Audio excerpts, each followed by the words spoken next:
Good morning, all. Welcome to Speaking Aiders. It's been some time we have not uploaded any video, and I'm extremely sorry for that. I'm getting a lot of requests from the OET aspirants, and that's the reason today we are with a new video. Today we're going to discuss about writing. In writing, in the previous video, I have explained how to write a referral letter. Now today we're going to explain how to write an urgent letter and how to organize it. When it comes to organization, initially I will explain you how to write the introduction and what are the things we need to include in introduction. Following that, I will explain you the body paragraphs and how to organize the body paragraph in an urgent letter. After that, I'll be explaining about the concluding paragraph. At the end of this section, I will be explaining you or I will be analyzing an urgent letter, how to write it, and we will try to resolve it. Let's start with the introduction part. When it comes to an introduction in OET letter, as I always say, the introduction should be in either in one or two sentences, not more than that. That's what OET always recommends.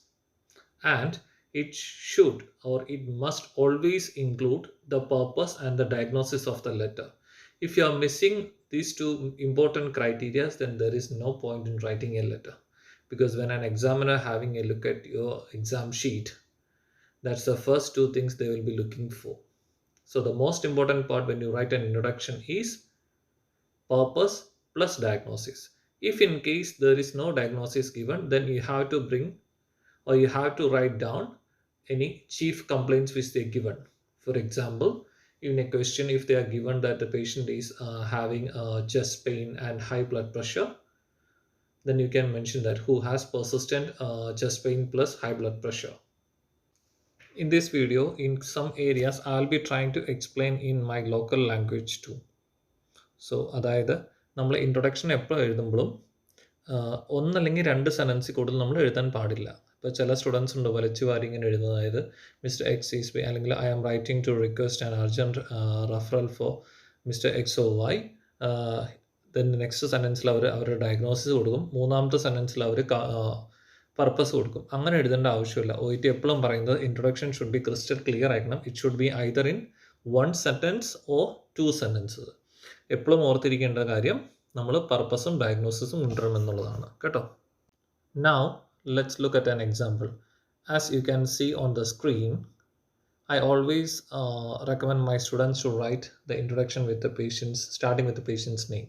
So you can write like this: Mr. X is being referred or transferred. It's depending upon the question. Mr. X is being referred to you for an urgent assessment. He or she is suspected to have appendicitis. So in these two sentences, we have clearly explained about the purpose and the diagnosis. I hope it's clear for everyone. The other way you can write it is in a single sentence. You can always use thank you structure when you write a letter to a doctor. Thank you for seeing Mr. X, who is suspected to have appendicitis, requires an urgent assessment and management. This is the way you can write one. I can give you a second example. You can write like this too: Mr. X is being referred to you for an urgent assessment and management, who is suspected to have appendicitis. Also a simple one. I hope the introduction part is clear for everyone. Now let's move to the body paragraph. Now when you write the body paragraphs, the most important thing is that always mention the latest history in the first paragraph as the first paragraph. There is a habit of lot of students who write from the initial history. But remember, when you write an urgent letter, there is a specific reason that we are writing this letter as an urgent. So the reader must know that urgent reason why we are writing this letter to the specific person as the first paragraph. Hope it's clear for everyone. അതായത് നമ്മൾ ഒരു urgent letter എഴുതുമ്പോൾ അതിനൊരു അത്യാവശ്യമായിട്ടുള്ളൊരു കാരണം ഉള്ളത് കൊണ്ടാണ് നമ്മളത് അർജൻറ്റായിട്ട് എഴുതുന്നത്. അപ്പോൾ ആ റീഡറിന് ആദ്യമേ തന്നെ നമ്മൾ അതിൻ്റെ ഏറ്റവും അർജൻറ്റായിട്ടുള്ള കാരണം എന്താണെന്ന് വെച്ചാൽ ആദ്യത്തെ പാരഗ്രാഫിൽ കൊടുക്കുക. ഇനിഷ്യൽ ഹിസ്റ്ററി ഒക്കെ എഴുതി വരുമ്പോൾ നമുക്ക് അതിനോടൊരു ഇൻട്രസ്റ്റ് എന്താ പറയുന്നത്, അത് റീഡ് ചെയ്യാൻ തോന്നത്തില്ല. അത് തന്നെയാണ് OET എക്സ്പ്ലെയിൻ ചെയ്യുന്നത്, എപ്പോഴും അവർ മെൻഷൻ ചെയ്യുന്നത്. അതായത് നമുക്കിപ്പോൾ ഒരു എമർജൻസിയിൽ ഒരു പേഷ്യൻ്റ് നമ്മുടെ അടുത്ത് വന്നു. അപ്പോൾ നമ്മൾ അവരെ അറ്റൻഡ് ചെയ്യാൻ നോക്കുന്ന എമർജൻസി ആയിട്ടുള്ള റീസൺ എന്താണെന്നാണ് നമ്മൾ, അല്ലെങ്കിൽ എന്താണ് കെയർ വേണ്ടതെന്ന് വെച്ചാൽ നമ്മൾ പ്രൊവൈഡ് ചെയ്യാൻ ശ്രമിക്കുക. അതല്ലാണ്ട് ഇനിഷ്യൽ ഹിസ്റ്ററി കളക്ട് ചെയ്തുകൊണ്ടിരിക്കുകയല്ല നമ്മൾ ചെയ്യുന്നത്. അതുപോലെ തന്നെയാണ് ഇവിടെ ലെറ്റർ എഴുതുമ്പോൾ എന്താണോ അർജൻറ്റ് റീസൺ അത് നമ്മൾ ഏറ്റവും ആദ്യം തന്നെ മെൻഷൻ ചെയ്യണം. അത് ക്ലിയർ ആണെന്ന് വിചാരിക്കുന്നു. As I explained now, the first paragraph should be the latest history. What happened now? What was the reason for this urgent referral? So the first paragraph you can write like this: upon today's home visit, or upon today's whatever happened upon today, and you can include the signs and symptoms what all you noticed. And then the most important part is that you have to mention the vital signs of the today's history or the latest history. It can be today or yesterday. So the vital signs you should always include, especially the deranged or the elevated recordings.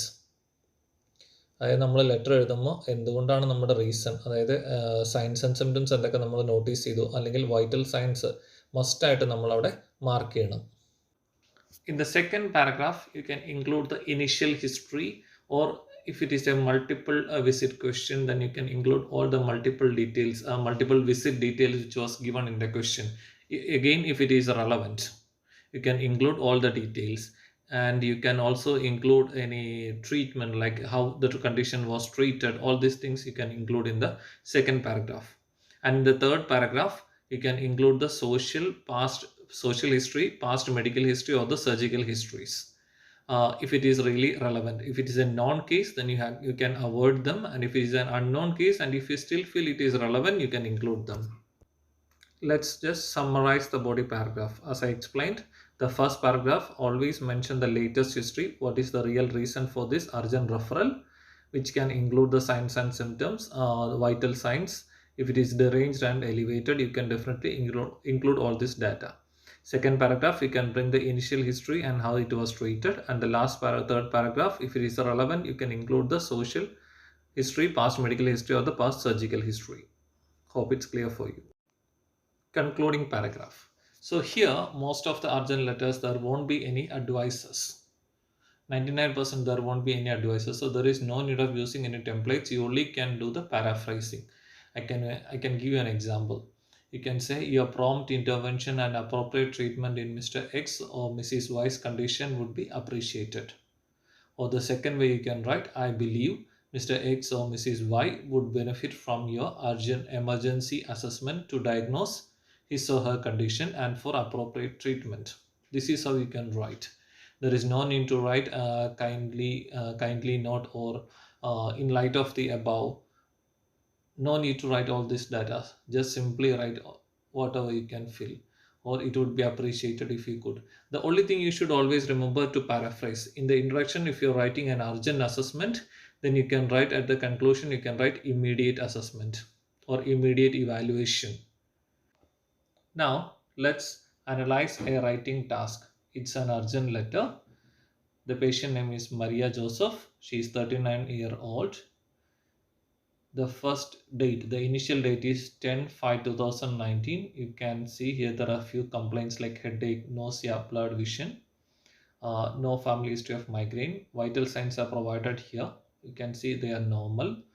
The only thing they have mentioned is they are suspecting that she is having excess tension or personal dilemma. So they advise her to take some rest, and paracetamol was prescribed. Moving on to the second visit, you can see it's 14/5. The patient complaining of continuous headaches, especially on the left side and frontal. Blurred vision is still there, and you can see throbbing headache. She vomited 5 times in the last 3 hours, and complaining of slight paresthesia. Again, you can see one more, there is a difference is now this time the patient is distressed, and her heart rate is bit on the higher side, it's 103. Blood pressure is also elevated. So they're suspecting migraine, and they're given statpethidine and intramuscular injection Maxalon. Moving on, the latest date is given is 15/5/2019, and let's expect this is the date we're going to write the letter. That's the latest history they're given. So here you can see subjective data: fell down at home due to severe left-sided headache. There are injuries on right arm and bruises on left leg. There is slurred speech, half unconscious. and the white heart rate remains in the Taki 100. Or you can say it's just on the normal range. Blood pressure still elevated. They explain some power here, and here this time you ask the head nurse suspecting that there is a probable intracranial pathology and space occupying lesions, and that's the reason you are urgently referring the patient to urgent emergency department. So write a letter to the neurologist who will be attending the patient in emergency department. So we'll have a look how we're going to write this letter now.